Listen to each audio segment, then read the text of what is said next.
Sou curador e adjunto diretor do Museu de Serralves, no Porto, desde 2006, há 17 anos, portanto. Estudei nos anos 90 e comecei a trabalhar como curador nos anos 2000 e começar a trabalhar nestes anos significa que comecei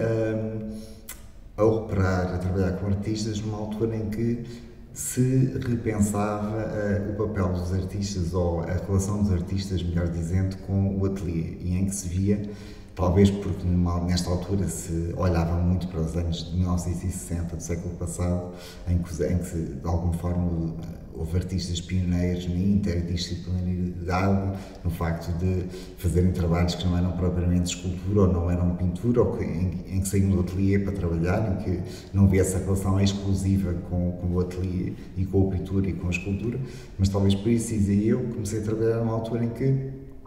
os artistas começaram a ser conhecidos quase como artistas de projeto, isto é, independentemente dos meios com que trabalhavam, sendo pintura, sendo escultura, o que for, os meios eram uma espécie de tradução de uma pesquisa que os artistas iam fazendo. Isto significa que ficaram libertos, de alguma forma, do ateliê, ou do papel de pintor ou de escultor, e enquanto artistas que pesquisavam, começaram a ser artistas nómadas e que saíam do ateliê, muitas vezes estavam dentro de bibliotecas, muitas vezes na rua, e muitas vezes em ruas e em bibliotecas que não conhecem, porque são bibliotecas e ruas que vão conhecendo em residências artísticas. O que é isto das residências artísticas? É o artista ser ou convidado ou propor-se para trabalhar e viver durante um determinado período num contexto que à partida não conhece. Pode ser no estrangeiro, pode ser em Portugal, no caso dos artistas portugueses, e essa relação com um contexto que não conhecem é produtiva nos dois sentidos. Explico melhor. É produtiva para o artista porque se confronta com um contexto que não conhece e que pode abrir perspectivas novas para o seu trabalho.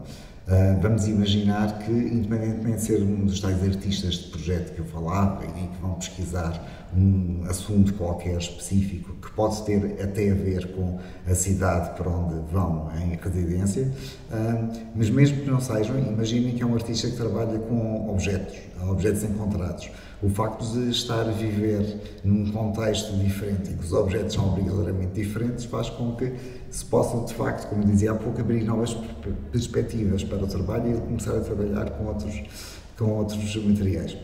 Mas dizia eu que também é positivo para quem convida, no sentido em que muitas vezes, isto é um lugar comum, mas é muito verdade, somos mais ou menos cegos em relação àquilo que conhecemos demasiado bem. E, portanto, somos muitas vezes cegos em relação àquilo que nos rodeia e que está tão presente e tão frequentemente que se torna quase invisível. E aí muitas vezes são pessoas de fora que nos vêm apontar para particularidades únicas do contexto em que vivemos e em que não reparávamos.